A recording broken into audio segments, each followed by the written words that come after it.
अस्सलाम वालेकुम। तो इस वीडियो में मैं बात करूंगा दोस्तों 5 ऐसे सिरप जो कि हर्बल होंगे और इनको आप हर किस्म की खांसी के लिए यूज़ कर सकते हो। तो दोस्तों ये करशी की सिरप है जो कि मैं आपको आगे वीडियो में बताऊंगा। तो ये हर्बल है।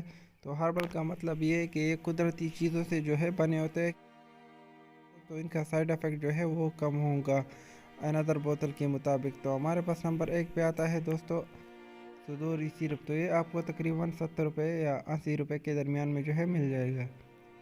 दूसरे नंबर पे हमारे पास आता है दोस्तों कोरेस्कोल सिरप। तो ये आपको तकरीबन 70 रुपये के दरमियान में जो है मिल जाएगा। नंबर 3 पे हमारे पास आता है दोस्तों लाल शरबत। तो ये लाल शरबत तकरीबन आपको 100 या 120 रुपये के दरमियान में जो है मिल जाएगा।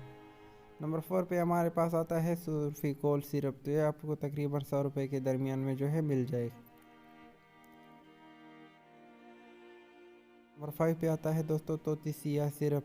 तो ये आपको तकरीबन 100 रुपये में जो है मिल जाएगा। तो ये दोस्तों आप हर किस्म की खांसी के लिए आप इसको यूज़ कर सकते हो। तो इनका साइड इफ़ेक्ट जो है वो कम होता है क्योंकि ये हर्बल मेडिसन है। तो इस वजह से जो है इनका साइड इफ़ेक्ट जो है कम होता है अनदर सिरप के मुताबिक।